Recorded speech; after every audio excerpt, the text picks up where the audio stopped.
मंच पर हमारे साथ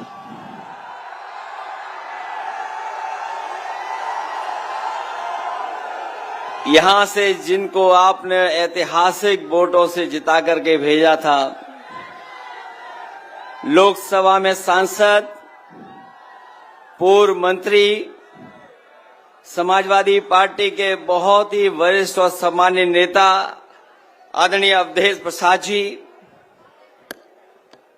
हमारे साथ मंच पर दूसरे सांसद मोहनलालगंज के बहुत ही पुराने आपके संघर्ष करने वाले नेता सांसद R.K. चौधरी जी, पार्टी के हमारे प्रदेश के अध्यक्ष श्यामलाल पाल जी, पार्टी के जिला अध्यक्ष पारसनाथ यादव जी, विधानसभा के अध्यक्ष पृथ्वीराज जी, मंच पर उपस्थित रामा से विश्वकर्मा जी, पूर्व मंत्री तेरनारायण पांडे जी, राजपाल कश्यप जी, और जिनके मैदान के पास और जिनके प्रांगण में हम और आप सब लोग मौजूद हैं।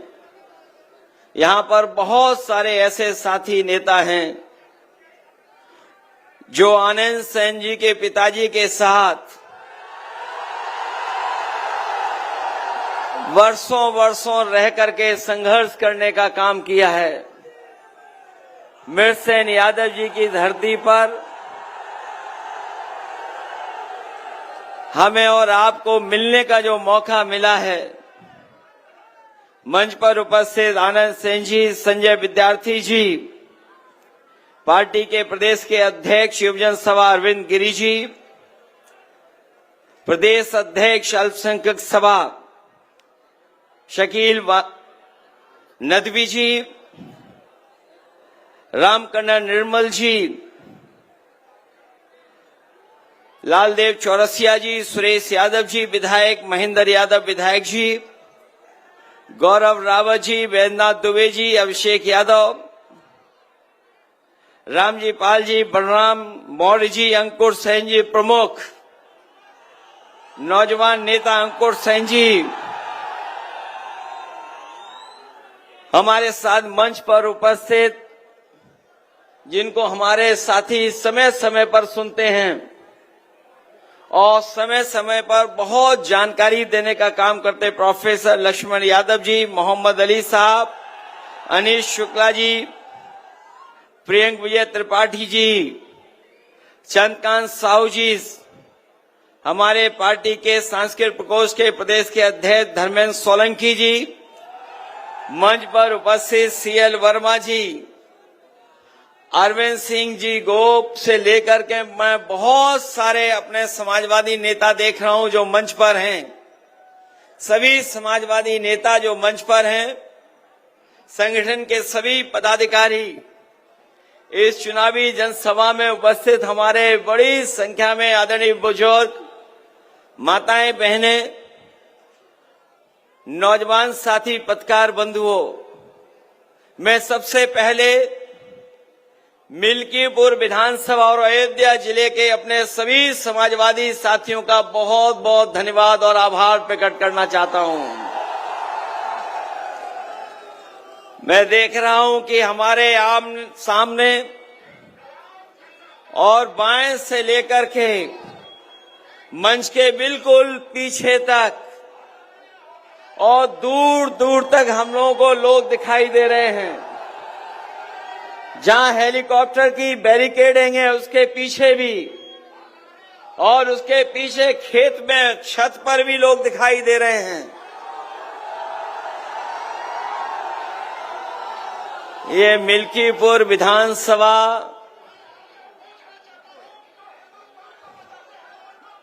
ये हमारा जो फौजी लाउड स्पीकर लेकर के बोल रहा है,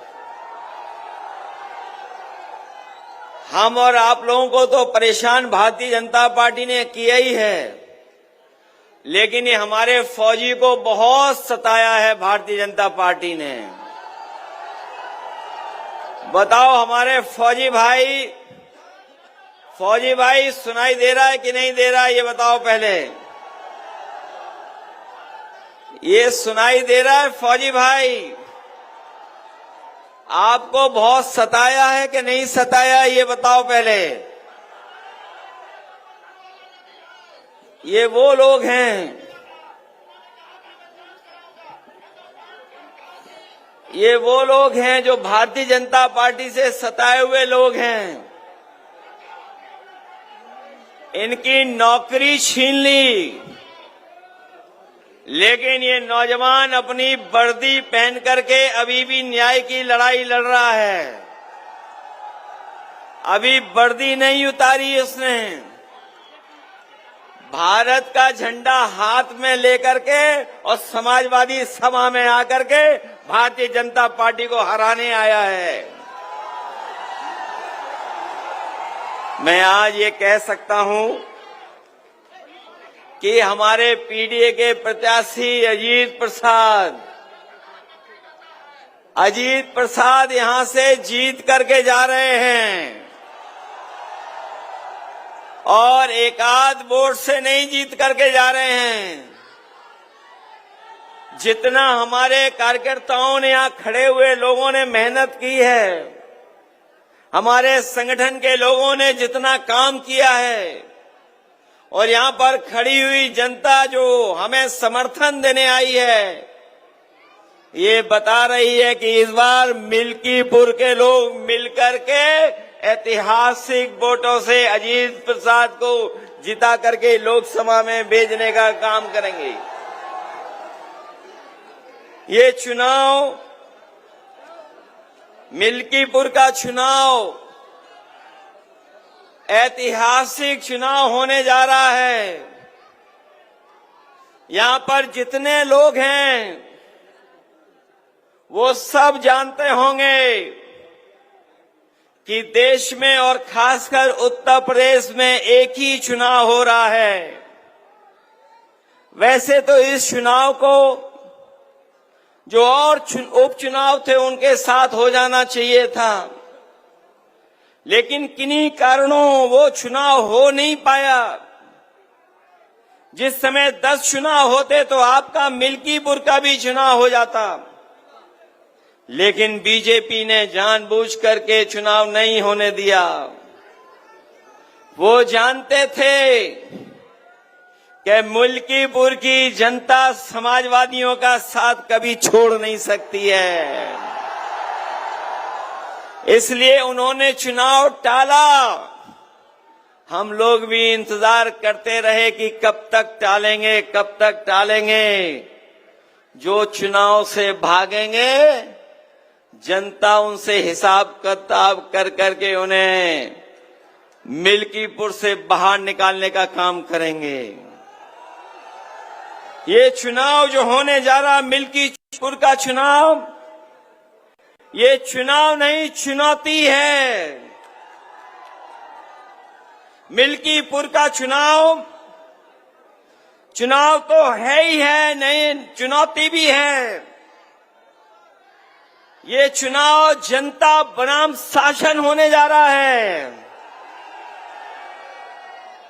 ये चुनाव मतदाताओं में और प्रशासन के बीच में चुनाव होने जा रहा है।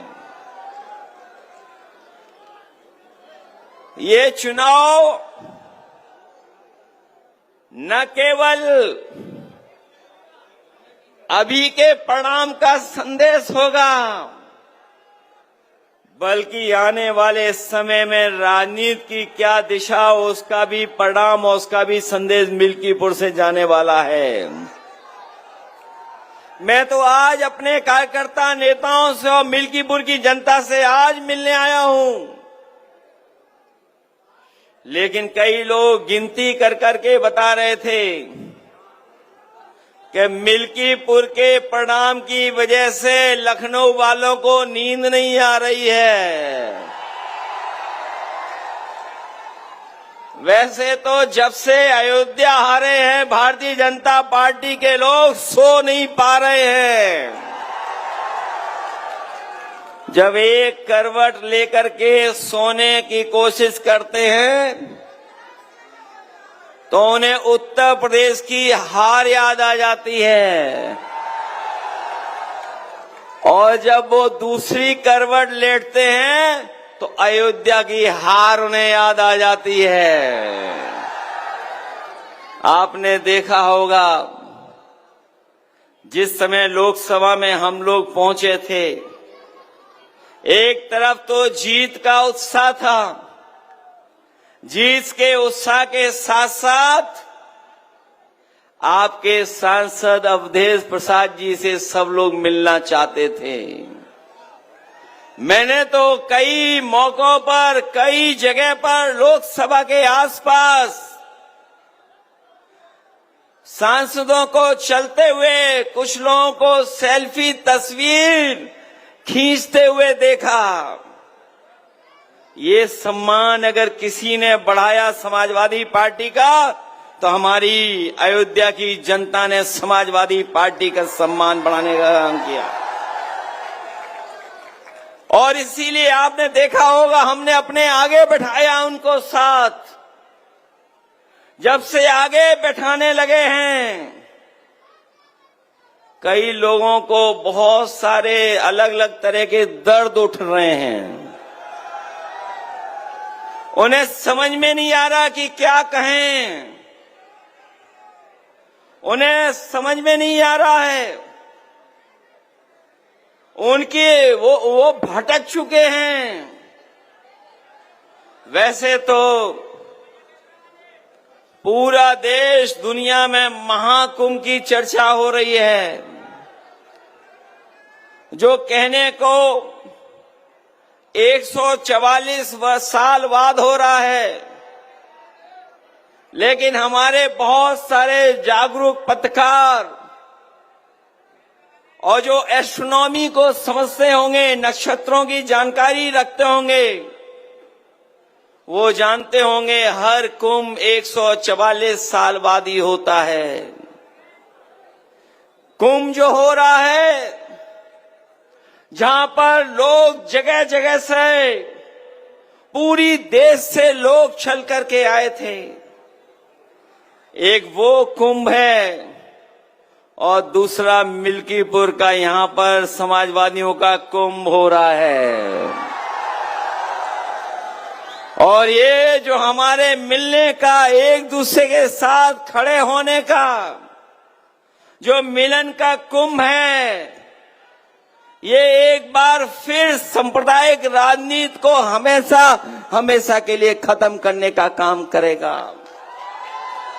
याद होगा हमारे साथियों को, जिस समय अयोध्या का परिणाम आया था, मैंने दिल्ली की प्रेस और लखनऊ की प्रेस के सामने और जनता के लिए कहा था कि अयोध्या की जनता ने समाजवादी पार्टी और अवधेश प्रसाद जी को जिता करके हमेशा हमेशा के लिए सांप्रदायिक राजनीति को खत्म करने का काम किया। ये जो सांप्रदायिक राजनीति का जो रास्ता था, वो अगर किसी ने खत्म करने का काम किया तो वो हमारे अयोध्या और अयोध्या धरती के लोगों को मैं धन्यवाद देना चाहता हूं, उनका आभार प्रकट करना चाहता हूं। ये जो महाकुंभ के प्रचार को न जाने किस ऊंचाई तक ले जाना चाहते थे, जो घटनाएं वहां हुई हैं महाकुंभ में, हम और आप लोग कल्पना नहीं कर सकते हैं। हम लोग कल्पना नहीं कर सकते हैं। जिस दिन से स्नान होना शुरू हुआ है, सरकार लगातार गिनती बता रही है। कभी कहती है कि इतने करोड़ लोगों ने स्नान कर लिया है, कभी आंकड़े देती है कि इतने करोड़, 30 करोड़ से ज्यादा लोग स्नान कर चुके हैं।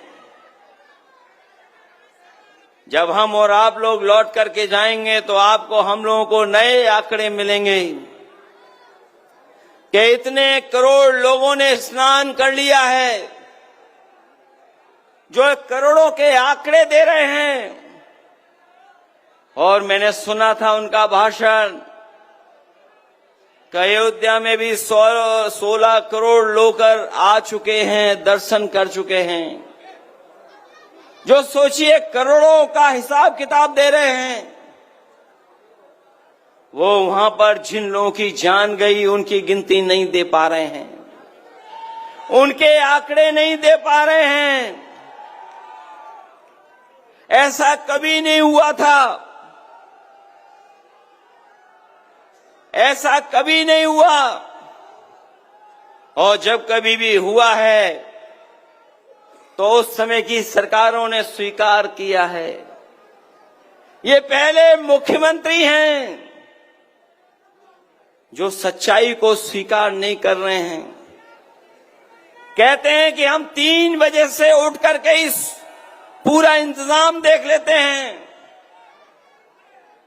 लेकिन जिस समय घटना होना शुरू हुई है, अगर उसी समय पर सरकार ने कुछ सही फैसले उठाए होते तो आज जिन लोगों की जान गई है उनकी जान नहीं गई होती।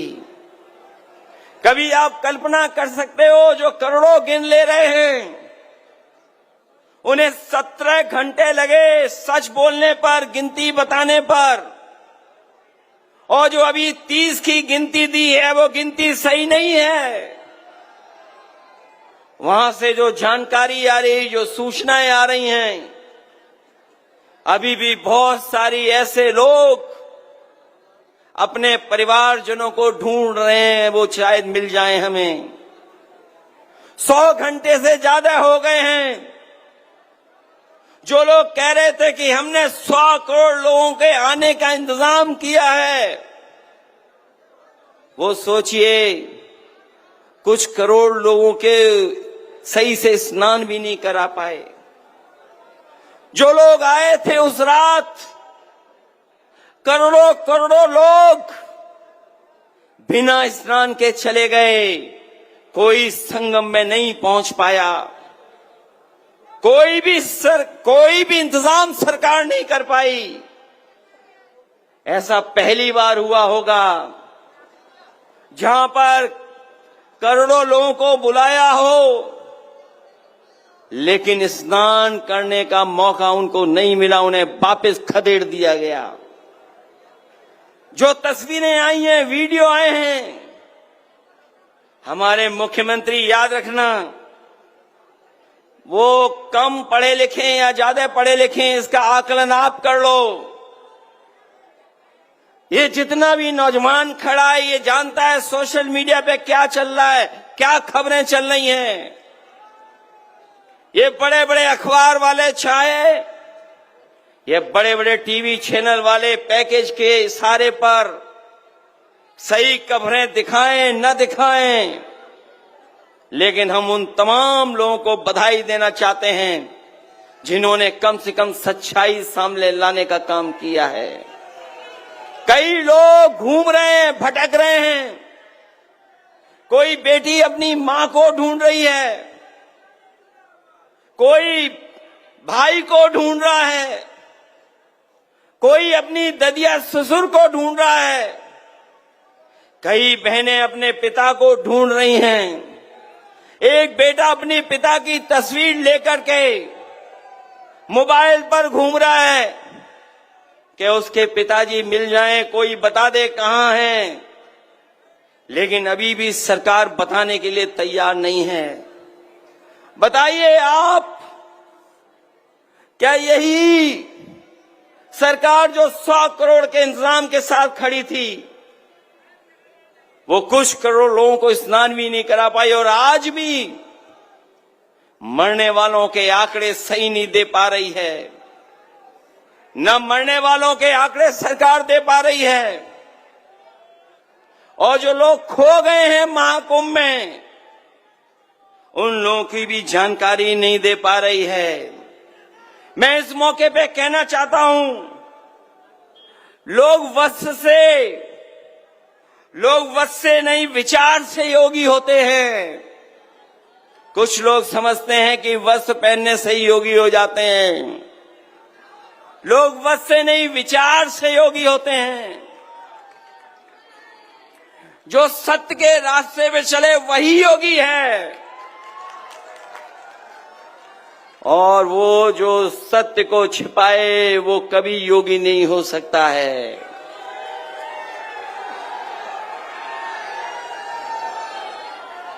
कहते हैं मृत्यु सबसे बड़ा सत्य है, और कुछ लोग ऐसे भी हैं जो मृत्यु पर भी झूठ बोल रहे हैं।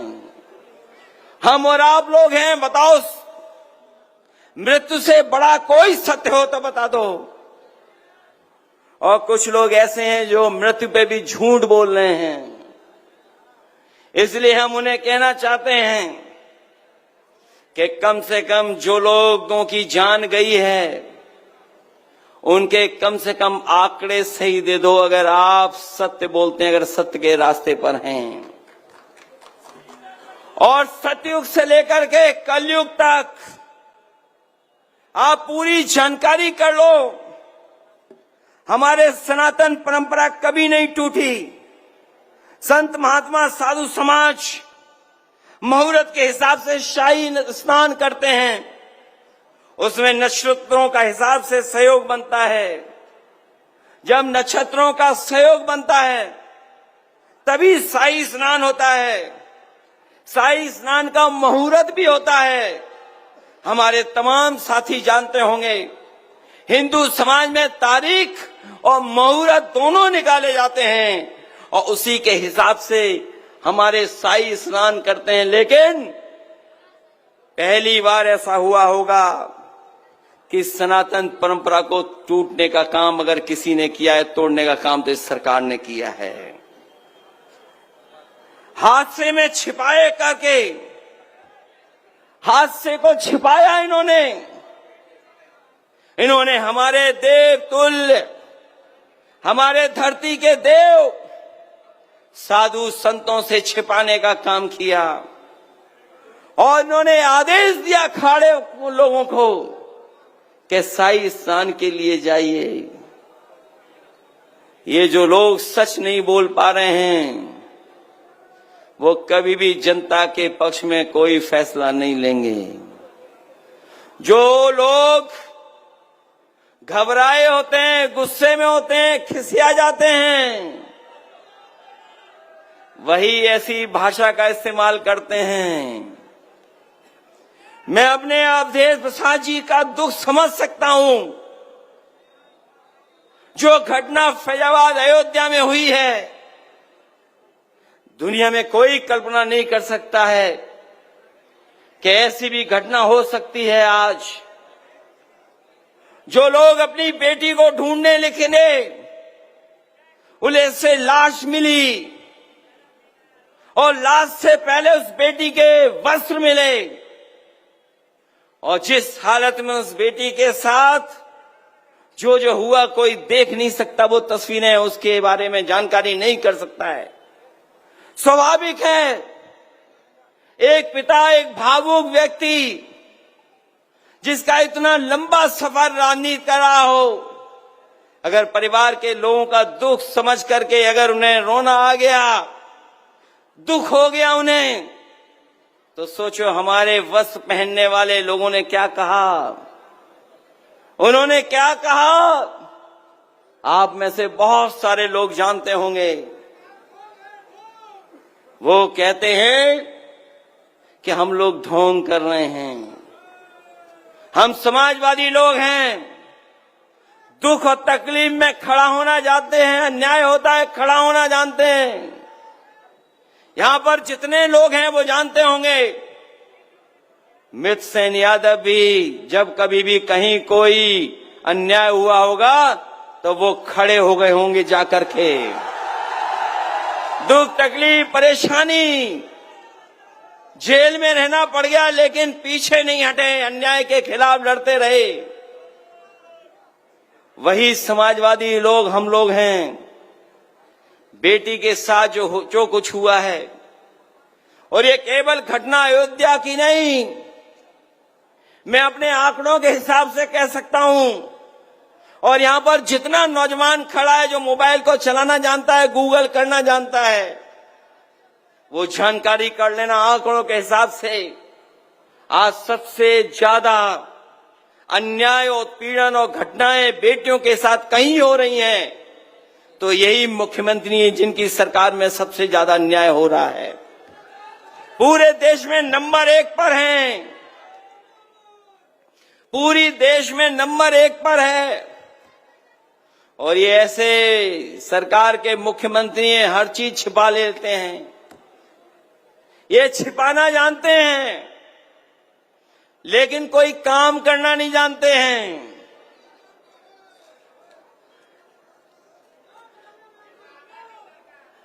ये अगर काम करना जानते होते तो आपके बुलाने पर समय पर एम्बुलेंस आती। जो एम्बुलेंस कभी समाजवादियों ने शुरू की थी, जो एम्बुलेंस समाजवादियों ने शुरू की थी, वही व्यवस्था काम आई महाकुंभ में, वही व्यवस्था काम आई। लेकिन हमारे मुख्यमंत्री इतने जानकार हैं कि बताओ, एम्बुलेंस व्यवस्था ही खराब कर दी।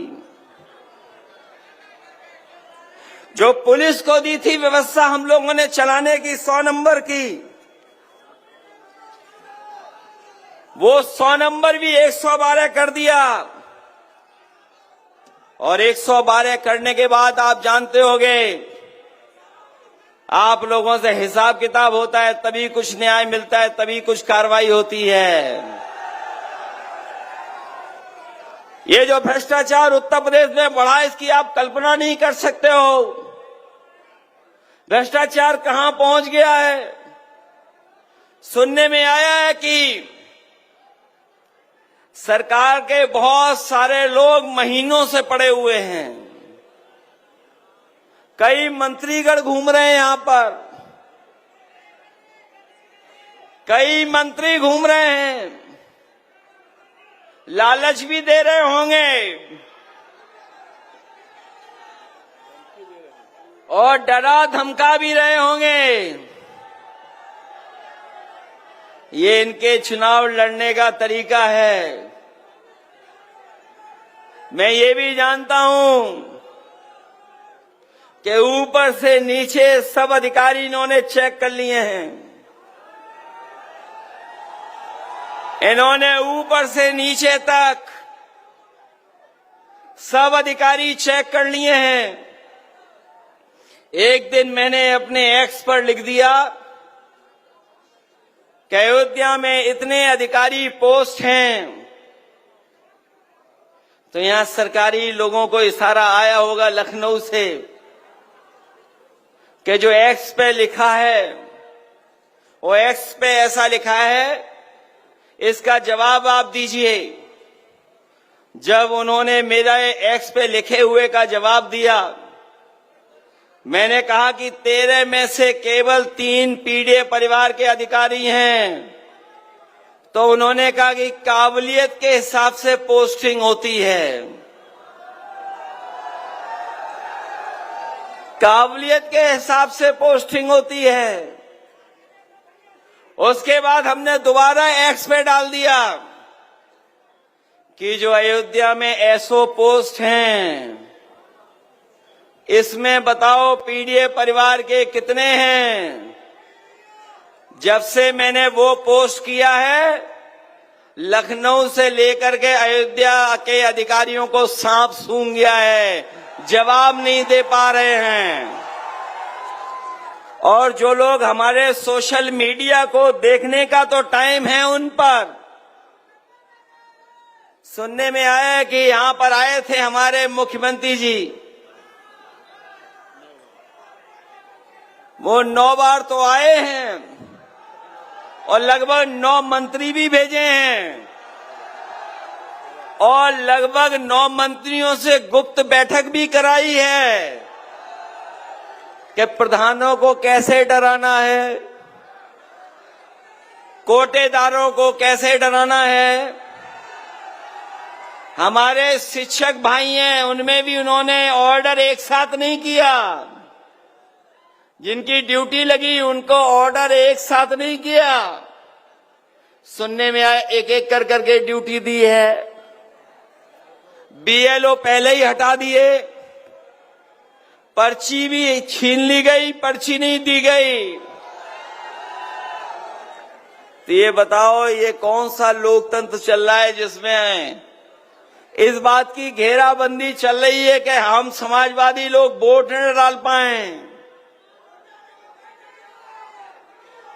ये सब किसके इशारे पर हो रहा है? ये किसके इशारे पर हो रहा है?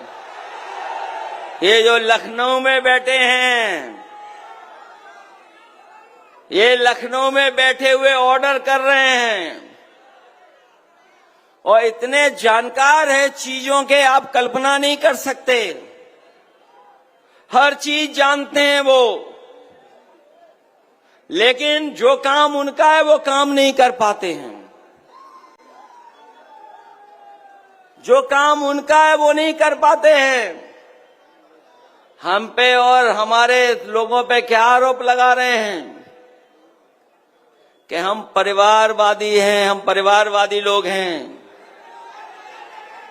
लेकिन आप तो गोरखपुर के पास रहने वाले लोग हो। अयोध्या कितना दूर है गोरखपुर से, वो जानते ही नहीं हैं। हम परिवार वाले लोग पूरे के पूरे सबको परिवार मानते हैं। और सच्चाई तो ये है कि हमसे पहले अगर किसी ने परिवारवाद की शुरुआत की है तो मुख्यमंत्री जी ने खुद शुरुआत की है। और उनके मामा गोरखपुर में नहीं होते तो योगी जी भी उत्तर प्रदेश में नहीं होते। ये बात पता है आपको कि नहीं पता है? सुनने में आया है कि उन्हें हमारे गांव की जानकारी पूरी है। हमारे गांव की जानकारी पूरी है। मैं जब लखनऊ से चला तो मैंने सोचा मिल्कीपुर के किसी नौजवान को इनाम जरूर देकर के आऊंगा मैं, और इनाम उसी को दूंगा मैं जो योगी जी के गांव का नाम बता दे। अगर कोई नाम जानता हो तो हाथ खड़ा कर दे। मैं अपनी जेब में आपके लिए इनाम लेके आया हूं। कोई गूगल मत कर लेना कोई भी। अरे मैं जानता हूं आप लोग गूगल कर लोगे। हमारे उत्तर प्रदेश के मुख्यमंत्री गूगल करना भी नहीं जानते हैं। और नहीं मानते तो पता कर लेना। वो नहीं जानते गूगल करना। गूगल करना जानते होंगे क्या? सोशल मीडिया के बारे में जानते होंगे क्या?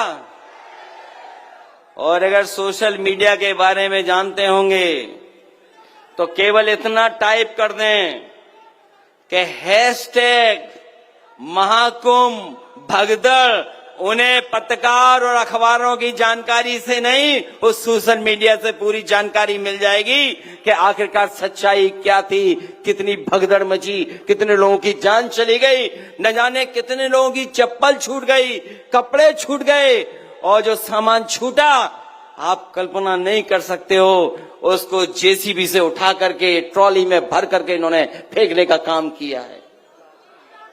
और सुनने में यह भी आ रहा है कि जो ट्रैक्टर से भर करके सामान लेके गए, जो जेसीबी से सामान भरा गया, उसमें लाशें भी थी, सुनने में आ रहा है।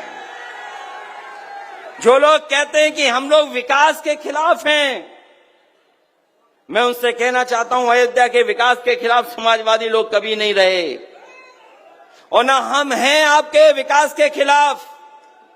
जिस समय लोकसभा में मैं बोला या कभी प्रेस करने आए अयोध्या के हमारे साथी, ये रुचि मियां खड़े ये जानते होंगे, पवन पांडे ये जानते होंगे, आनंद सैनी जानते होंगे, यहां के लोगों की जब कभी तकलीफ परेशानी हुई वो सरकार के सामने गिड़गिड़ाते रहे, रोते रहे, लेकिन सरकार ने कभी मदद नहीं की। हमारे अयोध्या के नेता यहां से लेकर के वहां खड़े, वो जानते होंगे। मैंने एक बार वीडियो देखा कि एक बहुत सम्मानित प्रतिष्ठित बुजुर्ग अपने पूरे कपड़े उतार करके सरयू नदी में खड़े हो गए और उन्होंने अपने जनेऊ की कसम खा करके कहा कि मैं वोट बीजेपी को नहीं दूंगा, मैं अपना वोट नहीं दूंगा, बेटे को नहीं दूंगा, और बेटे के बेटे को कह के जाऊंगा कि बीजेपी को वोट नहीं दूंगा। तो याद कीजिए, पवन पांडे उन परिवार के लोगों को मैंने बुलाया था। वो लोग एयरपोर्ट में जमीन देना चाहते थे, लेकिन वो मुआवजा चाहते थे। ये लोग बाजार का मुआवजा नहीं देना चाहते, किसान की जमीन छीनना चाहते हैं।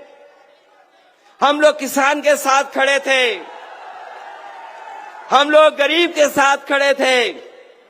ये जमीनें छीनना चाहते थे, हम लोग विकास के खिलाफ नहीं थे। अयोध्या के तमाम व्यापारी जिनकी दुकानें टूट गईं, मुख्यमंत्री जी का बुलडोजर आया और बुलडोजर ने उन व्यापारियों की दुकान तोड़ दी, किसी को मुआवजा नहीं दिया। कई व्यापारी बहुत गरीब थे, रो रहे थे, पीड़ित थे, परेशान थे। अगर उनका किसी ने दुख दर्द समझा, उनकी बात को किसी ने उठाया, तो हम समाजवादी लोगों ने उनकी मांग की कि उनको न्याय मिलना चाहिए। और आज भी मैं कहता हूं, हमारे लखनऊ वाले से बड़े दिल्ली वाले वाराणसी को क्यूटो बनाना चाहते थे। गूगल कर लेना क्यूटो, और बनारस की गलियों को पता कर लेना। उन्हीं से सीख करके हमारे जो लखनऊ वाले हैं, वो गोरखपुर बड़ा शहर नहीं, वेनिस बनाने की तैयारी में हैं। जब भी बरसात आएगी, सड़क पे नहीं, आपको नाव से चलना पड़ेगा। अयोध्या का विकास समाजवादी लोग रोक नहीं सकते। और मैं आज भरोसा दिला के जा रहा हूं आपको, 2027 में समाजवादियों की सरकार बनेगी और अयोध्या को वर्ल्ड क्लास सिटी बनाने का काम करेंगे। इन्होंने जो अयोध्या में 5 सितारा होटलों के लिए जमीन ली है, हमारे मुख्यमंत्री इतनी जानकारी रखते हैं कि 5 सितारा होटल तब बनता है जब उसके अंदर बार हो। हमारे पत्रकार साथियों, बताओ, यहां खड़े लोग हैं, यही तो सरकार कहती है कि हम अयोध्या में 5 सितारा होटल बनाएंगे। सितारे तभी होटल को मिलते हैं, स्टार तभी होटल को मिलते हैं जब उसमें अच्छी सुविधाएं होती हैं। और 1 स्टार तब ज्यादा मिलता है अगर 3 स्टार है, 4 स्टार है। और अगर आपके होटल में बार नहीं है तो 5 स्टार होटल नहीं बन सकता है। बताओ, हमारे मुख्यमंत्री जी अयोध्या में बार वाला 5 स्टार होटल बनाना चाहते हैं। कितने साल हो गए, बताओ, कोई एक 5 स्टार बना हो अयोध्या में तो बताओ। और जमीनें ले ली गई कि नहीं ले ली गई।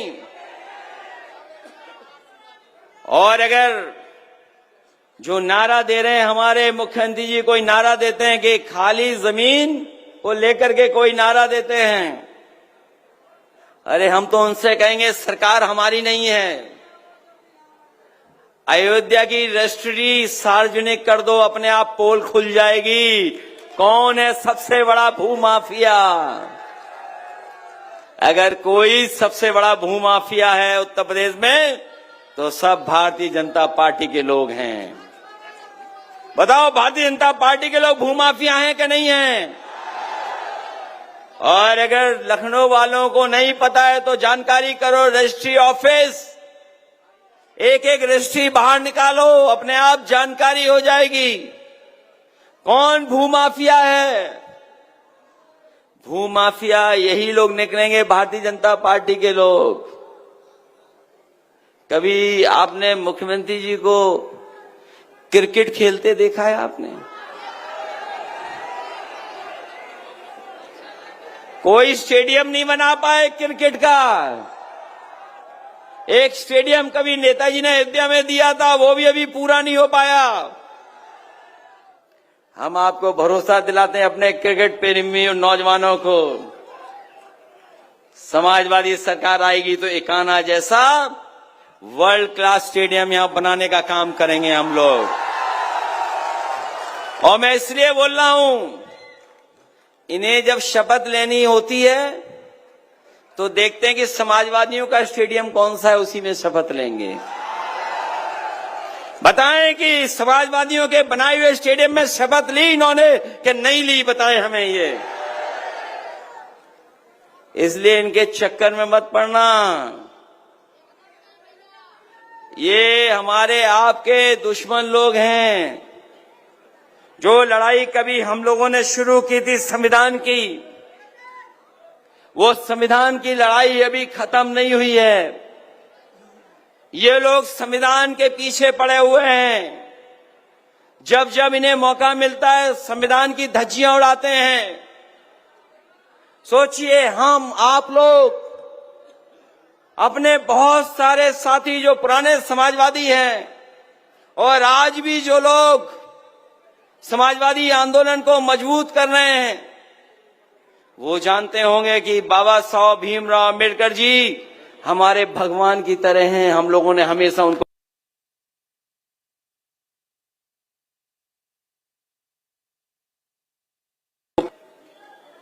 कभी सोचा आपने कि क्या कहते हैं? मैं इन बीजेपी वालों को फिर याद दिलाना चाहता हूं कि ये संविधान हमारी संजीवनी है। संविधान हमारी समय समय पर ढाल है। संविधान हमारी सुरक्षा करता है। संविधान हमें शक्ति देता है। संविधान हमारी रक्षा कवच बन करके आता है। यही संविधान हमारे पीढ़ी समाज का, परिवार का प्रकाश स्तंभ है। और अभी तक संविधान ने पीडीए की है और अब पीडीए के लोग संविधान की रक्षा करने का काम करेंगे। ये मुख्यमंत्री जी किसी के नहीं हैं। ये बात तो बीजेपी वाले भी जान गए हैं कि ये बीजेपी वालों के भी नहीं हैं। बीजेपी वालों से अच्छा कोई नहीं जानता होगा कि ये उनके भी सगे नहीं हैं। ये केवल परिस्थितियों और समय के हिसाब से चल रहे हैं। मैं मिल्कीपुर की महान जनता से यही कहना चाहता हूं, जो आपने अभी तक समर्थन दिखाया है, जिस तरह से हमारे कार्यकर्ताओं को गांव-गांव, संगठन के गांव-गांव से खबरें मिली हैं, यहां के हर वर्ग के लोग नौजवान साथी अजीत प्रसाद को जिताना चाहते हैं, पीडीए को जिताना चाहते हैं। बताओ, पीडीए को जिताओगे कि नहीं जिताओगे? और जो लोग पीडीए की ताकत से घबराए हुए हैं, उनकी भाषा बदल गई है। वो क्या कह रहे हैं कि कुछ चीजें टेढ़ी की टेढ़ी रहती हैं। मैं जानता हूं इस बार मिल्कीपुर की जनता इतना वोट देगी कि वो सीधे हो जाएंगे इस बार। बताओ, मदद करोगे सब लोग? सहयोग मिलेगा सबका हमें। ये इकलौता चुनाव है। हमारे कार्यकर्ता और जनता घबरा तो नहीं जाएगी? अरे घबराना नहीं। इन्होंने तो 9 चुनाव में जो बेईमानी की है वो जानते होंगे आप लोग। जो उपचुनाव हुआ था, बताओ, इन्होंने पुलिस के दम पर बेईमानी की कि नहीं की? हम उन बहादुर महिलाओं को बधाई देना चाहते हैं। वो वीडियो आप सबने देखा होगा, जब एक पुलिस इंस्पेक्टर आकर के रिवॉल्वर तान दिया था उन महिलाओं के सामने, हमारी माताओं के सामने। वो माताएं घबराई नहीं। उन्होंने कहा कि हम वोट डाल करके आएंगे और समाजवादी पार्टी को जिता करके आएंगे। वो हमारी माताएं रिवॉल्वर से घबराई नहीं थी। बताओ वो तस्वीर आपने देखी थी कि नहीं देखी? वो वीडियो देखा होगा कि माताएं बहनें खड़ी हो गई थी वोट डालने के लिए। सोचो अगर आपके सामने भी यही होगा तो क्या करोगे? बताओ आप। अगर आपको वोट डालने के लिए रोके तो बताओ क्या करोगे आप लोग? ये वो लोग हैं जिन्होंने कुंभ में न जाने कितने हिंदू भाइयों की जान ले ली। हिंदू भाइयों को मरवा दिया वहां पर इन्होंने लाशें बिछवा दी। महाकुंभ में न जाने कितने लोगों की जान चली गई। जब समाजवादी पार्टी ने काम किया था, कुंभ कराया था, तो हम लोगों ने 1300 करोड़ में काम करा दिया था, पूरा का पूरा कुंभ हो गया था। अगर घटना हुई थी तो रेलवे के कारण हुई थी। रेलवे की सरकार के जो मंत्री थे, जो जांच रिपोर्ट आई उसमें उन्होंने प्लेटफॉर्म बदलने की सूचना दी थी, जिसकी वजह से जान चली गई थी। लेकिन कुंभ में कोई घटना और हादसा होने नहीं दिया था समाजवादी लोगों ने। हम लोगों ने भी कुंभ कराया था। ये लोग न जाने कहां से ये लेकर के आ गए, जनता को गुमराह करने के लिए आए और भरोसा दिलाया कि हमने 100 करोड़ लोगों का इंतजाम किया है और 10,000 करोड़ रुपए खर्च किए हैं। ये दिल्ली और लखनऊ वाली दोनों सरकारों ने पैसा खर्च किया। जब 1300 करोड़ का कुंभ हुआ तो कुंभ के मैदान में और त्रिवेणी जो है, जो संगम नोज है, सब लोग स्नान कर करके चले गए थे। किसी को स्नान में दिक्कत नहीं हुई थी। लेकिन इस बार तो इन्होंने करोड़ों करोड़ लोगों को वापस भेज दिया जो कोई भी स्नान नहीं कर पाया। हमारे कुंभ की मान्यता है हजारों साल से। ये लोग बीजेपी वाले प्रचार कर रहे हैं कि पहली बार कुंभ हो रहा है। न जाने किस जमाने से कुंभ हो रहा है। और अगर कुंभ की शुरुआत किसी ने की थी, हमारे मुख्यमंत्री जी को कन्नौज भी बड़ा याद आता है। अगर कुंभ की किसी ने शुरुआत की थी तो महादानी सम्राट हर्षवर्धन ने शुरू की थी, जो कन्नौज का राजा था। उसी ने कुंभ शुरू किया था। वो सब कुछ दान दे देता था, सब कुछ दान करके चला जाता था। लेकिन बीजेपी वाले तो ऐसा प्रचार कर रहे हैं कि कुंभ भी यही करा रहे, कुंभ पहले होता ही नहीं था। और जिन लोगों ने सड़कें देखी होंगी, ये जो लोग कहते हैं कि करोड़ों और हमने अरबों रुपया खर्च किया इंफ्रास्ट्रक्चर पर, कि हमने इंफ्रास्ट्रक्चर ऐसा बनाया है कि कहीं दुनिया में ऐसा इंफ्रास्ट्रक्चर नहीं मिलेगा। ये बीजेपी के लोग कहते हैं कि हमने इंफ्रास्ट्रक्चर बनाया है। बहुत सारे लोग जो आए, लाखों लाख संख्या में, जो हमारे श्रद्धालु लोग आए, जो बनारस गए, वो श्रद्धालु बाबा का दर्शन नहीं कर पाए। जो श्रद्धालु हमारे अयोध्या आए, वो हमारे महाकृपालु, महादयालु सियापत प्रभु रामचंद्र जी के भी दर्शन नहीं कर पाए। वो वापस चले गए। सड़कें जाम रही। लोगों ने पूरी पूरी रात सड़कों पर गुजारी है। कहां पर गए होंगे? शौचालय के लिए कोई इंतजाम नहीं किया। कहां खाया होगा कोई नहीं जानता। कई लोग आए जिन्हें लगा प्रयागराज से सीधा हम अयोध्या जल्दी पहुंच जाएंगे। उन्होंने भी गूगल पर देख करके पता किया कि कितने घंटे लगेंगे। गूगल ने बताया कि 5 घंटे लगेंगे। लेकिन जब वो चले तो पूरी रात और आधा दिन और अगले दिन शाम को कहीं जाकर के अयोध्या पहुंचे। बताओ, इन्होंने ऐसी सड़कें बनाई हैं। जो 10,000 करोड़ रुपए का खर्च किया हो हिसाब किताब, उनकी ये सड़कें सोचिए सिटी जाम में है, सब सिटी में ट्रैफिक भर गया, कोई इंतजाम नहीं कर पाए। और बताइए कहीं नौकरी और रोजगार का ये सरकार इंतजाम कर पाई?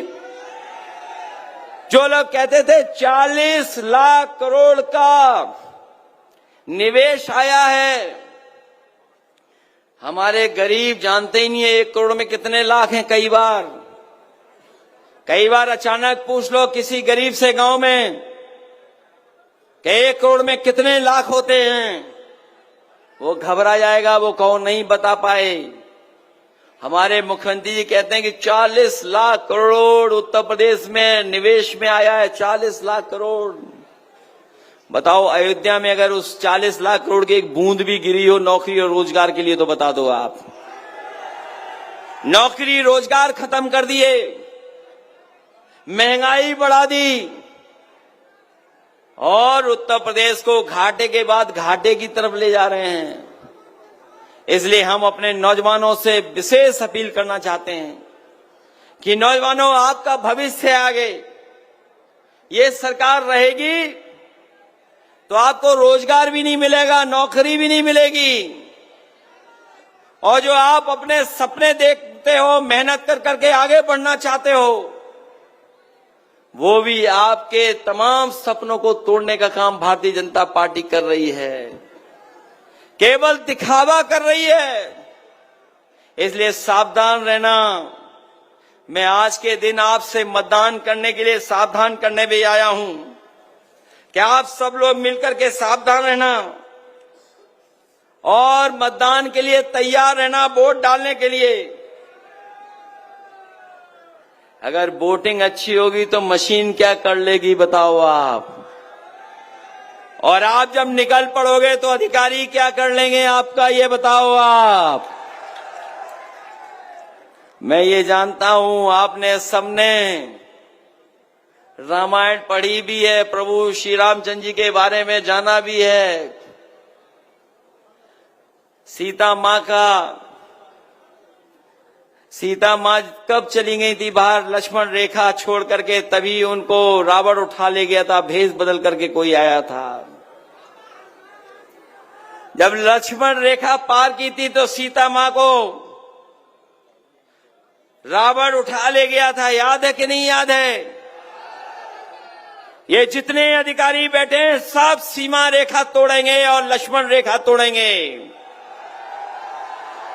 अगर आप लक्ष्मण रेखा टूटेगी तो बताओ, आज जो लक्ष्मण रेखा वो हमारा संविधान है, कानून है, नियम है, यही लक्ष्मण रेखा है जो संविधान है बाबा साहब का, यही लक्ष्मण रेखा इनके लिए। लेकिन ये लक्ष्मण रेखा तोड़ेंगे तो बताओ प्रभु श्री राम जी ने बाली का वध कैसे किया था, कैसे किया था अयोध्या वालों? बोलो वध हुआ था कि नहीं हुआ था? हराया था उसे कि नहीं हराया था? तो इसलिए आपको कुछ भी करना पड़े, सब लोग वोट डालने के लिए निकलना। ये चुनाव 27 का है और बेईमानों के खिलाफ है ये चुनाव।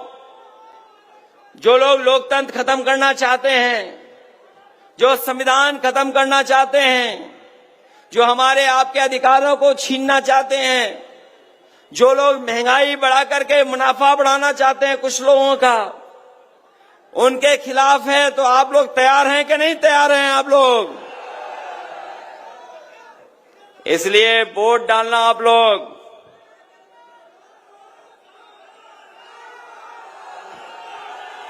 उसने तो बहुतों की जान ली है, बहुतों की जान ली है। इसलिए इस समस्या का समाधान कोई नहीं कर सकता है, कोई कर सकता है तो समाजवादी लोग इस समस्या का समाधान करेंगे। इसलिए अजीत प्रसाद को जिताओ आप लोग। बताओ जिताओगे आप लोग? जो लोग हमें और आपको बुरा भला कह रहे थे, उनको आप सबक सिखाओगे कि नहीं सिखाओगे? सब लोग मिलकर के सिखाना।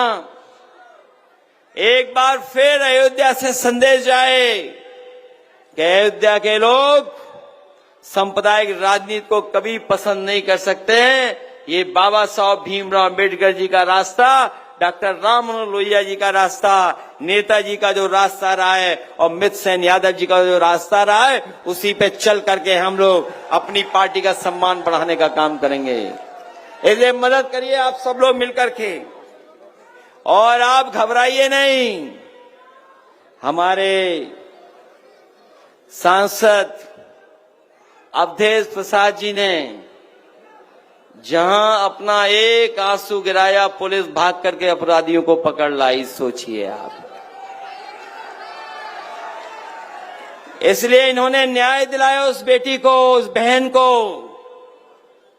अगर हमें चुनाव के बाद उस परिवार की मदद भी करनी पड़ी तो उस परिवार की हम लोग मदद करने का काम करेंगे, मदद करेंगे। उस परिवार ने अपनी बेटी खोई है और ये दुख तो हमारे सांसद जी के साथ साथ सभी समाजवादियों का हुआ है। हमारे सांसद वो नहीं हैं जो रिकॉर्डिंग कर करके अपने आंसू बहा करके झूठा प्रचार कराते हों। अभी जानकारी आपको मिलेगी, किसी ने रिकॉर्डिंग की थी अपने रोने की, वो एक रिकॉर्डिंग में ज्यादा रो दिए। उन्होंने कहा ये रिकॉर्डिंग खराब हो गई है, रिकॉर्डिंग बदलो। सोचो, एएनआई में रिकॉर्डिंग की थी उन्होंने, एएनआई, और उनकी भाषा भी आपने कभी सुनी होगी। याद है कि नहीं याद है? एक बार क्या कह दिया था उन्होंने कैमरे के सामने, याद है कि नहीं याद है? हम तो कह भी नहीं सकते जो उन्होंने कैमरे के सामने कहा। हमारे मुख्यमंत्री इतना ही जानते हैं। इसलिए हराइए मिल्कीपुर से, हम सब लोग मिलकर के इनको हराने का काम करें। मैं आप सबका एक बार फिर धन्यवाद और आभार प्रकट करता हूं, इस उम्मीद, इस भरोसे के साथ कि आप लोग समाजवादियों की मदद कर करके अपने बूथ को जिताने का काम करेंगे। मैं आप सभी कार्यकर्ताओं से विशेष अपील करता हूं, ये चुनाव से पहले का चुनाव है, ये 27 से पहले का चुनाव है। इसलिए चुनाव को अपना चुनाव समझ करके, अपने भविष्य का चुनाव समझ करके एक एक वोट साइकिल के चुनाव पर डाल देना। यही निवेदन, यही अपील मैं आप सबसे करना हूं। मैं आप सबका बहुत बहुत धन्यवाद देता हूं, जो दूर दूर हमें दिखाई दे रहे हैं कार्यकर्ता, इन सबका धन्यवाद देता हूं। मैं सबका आभार प्रकट करता हूं कि आप लोग सब मिलकर के हम समाजवादी पार्टी को जिताने का काम करेंगे। इन्हीं शब्दों के साथ जो संचालन किया रुश्दी भाई ने और हमारे तमाम कार्यकर्ता नेताओं ने, और खासकर जो हमारी माताएं बहनें और जो हमारे महिला संगठन की जो जितनी बहनें हैं, इन्होंने जो जिम्मेदारी से काम किया है, मैं उनको भी बधाई देता हूं। मुझे पूरा भरोसा है कि पुरुषों के साथ साथ महिलाओं का भी वोट ज्यादा पड़ेगा, और अपनी माताओं बहनों को भरोसा दिलाता हूं, जिस तरीके से समाजवादी पेंशन कभी हम लोगों ने शुरुआत की थी, हमारी सरकार बनेगी तो देश में सबसे ज्यादा अगर महिलाओं को रुपए देकर के सम्मान देना पड़ा तो हम समाजवादी लोग अपनी माताओं बहनों को सम्मान दिलाने का काम करेंगे।